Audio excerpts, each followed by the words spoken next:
Well, hello everyone. It is April and today we are going to be chatting about fall books, and I'm going to be recommending to you many books that I think are perfect to read in the fall.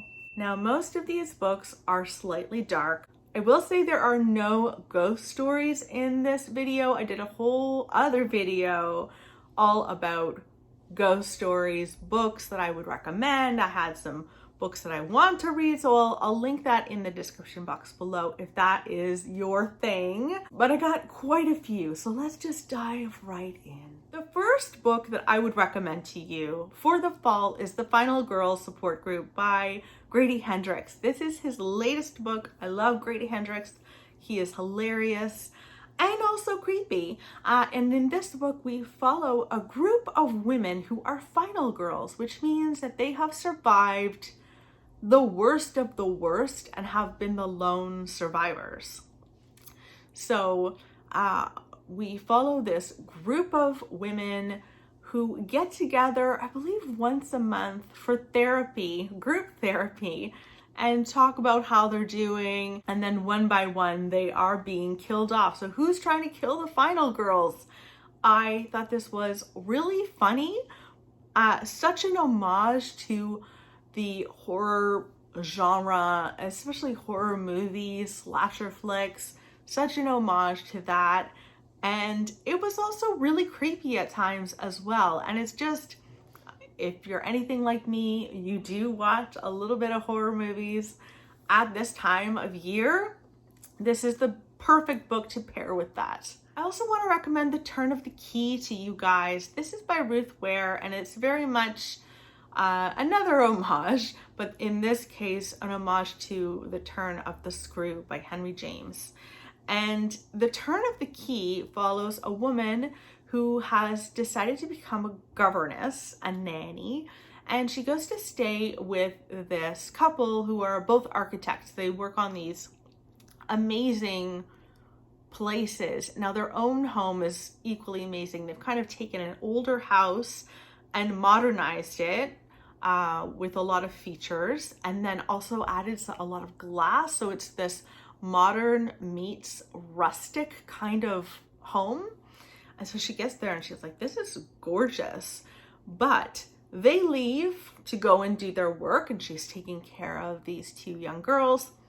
And then the house starts to turn on her, and it's very creepy. It's like gothic, so easy to flip the pages. I really enjoyed that book. Next up is The Last House on Needless Street. Now, this might seem creepy, but it's actually got a lot of heart to it, which I really enjoyed. This follows a man and his daughter and cat who live on the last house on Needless Street. Now, we also follow a woman who is looking for her sister. Her sister disappeared, and she is looking for her. I really can't tell you a lot more about this book than that because I'm gonna ruin it for you guys. This one is actually coming out in the States and Canada in September. It's already out in the UK, and I got a UK copy, but just so you know, you'll be able to get it really soon if you live in North America. Next is The Burning Girls by C.J. Tudor. This book changed my mind about C.J. Tudor. I really ended up liking it. So The Burning Girls is about a reverend, a female reverend who goes to teach and comfort people at a very small village. So the previous reverend was found hanging from the church, like the roof or something. He is found dead in the church, and she's taking over. And when she gets there, she receives an exorcism kit, and she starts going around to the different people living in this little village and getting to know everyone and getting to know what is actually happening in this small town, because some strange things have happened in the past as well. 2 girls went missing years and years ago, were never found, and she starts diving into the various mysteries of this small town. And there's a lot to uncover. If you really want to be scared, I would highly recommend reading I'll Be Gone in the Dark by Michelle McNamara. This is a true crime book about the Golden State Killer and how he terrorized countless women. He would rape and sometimes murder women. He also murdered some men as well, and he would, break into someone's home, shine a flashlight in their face, and tell them that if they scream, he's going to kill them. And he was not caught for years. He actually stopped. He was very active in the 70s and 80s, I believe, and then he just stopped killing, stopped raping, stopped everything. And he was only discovered like a month after this book was published. Now, I will say it is actually quite terrifying, and if you live alone, I don't know if I would recommend reading this because it's really nerve-wracking. I think I actually locked my bedroom door after reading this. Like, I was just so nervous. Next up is The Chestnut Man. Now, I believe that this starts on Halloween, so perfect to read at this time of year. The Chestnut Man is about a serial killer who is killing women and leaving these little chestnut men at the scene of the crime. So in Denmark, I believe, children make these little chestnut men as a celebration of autumn, and he starts leaving them. And one political figure, her daughter, was just vanished all of a sudden, and she has obviously been devastated. And suddenly a fingerprint of her daughter's shows up at a crime scene on a chestnut man. Now, does that mean that her daughter's still alive? What happened exactly? So it's so brutal. I will say, like, this does not shy away from violence, but I thought it was incredible.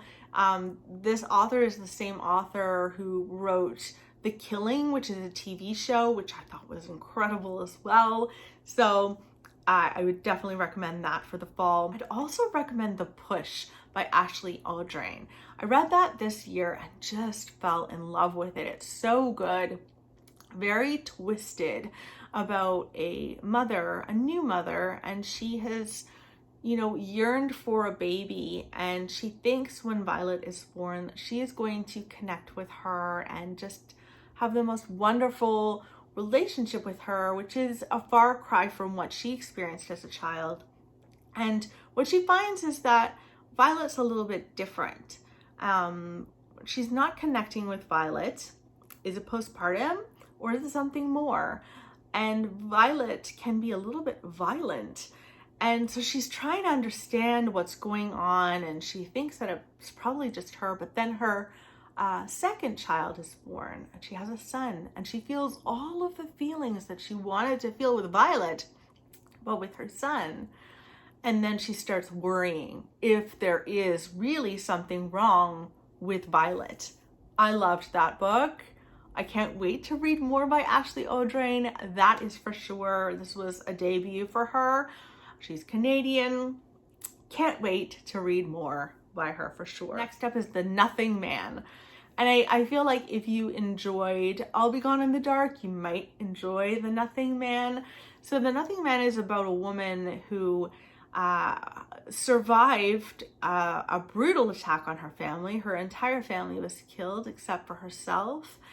And it was someone called the Nothing Man that killed them all. Now, it's many years later, and the Nothing Man has never been found. So you follow her perspective, and then you also follow the killer's perspective. I think he works at a supermarket, and he actually sees this book on the shelves that this woman who survived the Nothing Man had written and published, and he picks it up and starts reading, and he's trying to find out what she knows about him. And it's really disturbing and weird, but also quite enjoyable. So that would actually be a great one to pair with I'll Be Gone in the Dark. Catherine Ryan Howard, who wrote The Nothing Man, actually came up with this idea after reading I'll Be Gone in the Dark. So that's a perfect pairing if you want to be super creeped out for like a solid week or two. Next up is A Head Full of Ghosts by Paul Tremblay. This is about a family. The eldest daughter in this family is having a major crisis. They've gone to many doctors. None of the doctors can help. And they've started to believe that she might be possessed. And so, like you do, they hired a camera crew to come in and start filming the process of trying to help their possessed child. Now, this, as you can imagine, doesn't go perfectly well for the eldest sister or the younger sister who we read from. We read from her perspective, and I found it to be so creepy. Some of the things that the elder sister would do, like the whispering and telling really horrible stories to the little sister, I just creeped out. I really liked it. I think it's perfect for fall. Next up is Beneath the Skin by Nikki French. This is my all-time favorite thriller that I've ever read. Beneath the Skin follows 3 women who are receiving these letters from an anonymous person. And the letters are complimentary about their bodies. It's creepy, but complimentary. And then at some point in the letter, it becomes threatening. The writer of the letter says that they are going to die. And so you follow one woman at a time being stalked by this person, and you're trying to figure out what they're going to do. I mean, the police are involved, but they're not perfect. And it's really creepy. Really creepy. You're rooting for all of these women, and they're so different, like genuinely such different people. And yet you're rooting for them because you know there's someone out there who wants to murder them. It's just the best. It's the best. Next is Jane Steele. Oh my goodness. This is literally a retelling of Jane Eyre, but if Jane Eyre was a killer. So Jane Steele has had the same things happen to her that Jane Eyre did. She, was taken advantage of by her aunt, and her cousin was mean to her as a child. And so, she starts killing people that are not nice to her. It's so much fun, but also beautifully written as well. It's a very dark twist on an already fairly dark story. Jane Eyre is definitely not a light read by any stretch of the imagination. That would be another great pairing. Reading Jane Eyre, which is beautiful, and then reading Jane Steele afterwards. That would be a lovely way to spend a September. Hint, hint. You should do it. Last but not least is A Keeper by Graham Norton. Oh my goodness. Graham Norton, hilarious, has a talk show, a very funny man, but he's also an incredible writer. And this follows a woman who lives in New York. Her mother has died back in Ireland. And so she goes to Ireland to go through her mother's things. She's going to have to put the house up for sale, all of these things. And she finds a stack of letters. And those letters take her on a bit of a wild goose chase to find out about her mother's past and her mother's history. So she was raised by a single mother, and she's starting to find out the secrets of her mother's past. So amazing. I will say I preferred reading about the history of her mom's past, because you kind of go back and forwards. You read from our main character's perspective in the present, and then you read from, I think her name was Patricia, her mother back before, you know, this daughter was even born, and, you know, trying to date in Ireland at this time. And it was really disturbing in a lot of ways. And I feel like every single chapter of that book ended on a cliffhanger. And so you had to, it was like you were compelled to keep flipping the pages. I read that book so fast. Absolutely incredible. I also think that if you liked Misery, you might like this book. I hated Misery, and I loved this book. And it was like what I wanted Misery to do is what this book did. Oh, so good. Yes. Those are all of the books I think you should pick up this fall. I know they're all dark in one way or another. That's just what I gravitate towards kind of generally, but also specifically in the fall. It's time to cozy up, grab a cup of like chai tea, grab a blanket, and curl up with an amazing dark book. I hope that you guys enjoyed this, and let me know in the comments below what you would suggest for other people, for me to read in the fall. What do you gravitate towards? Do you like creepy books too at this time of year? I'd love to know, and I'll chat with you very soon. Bye guys!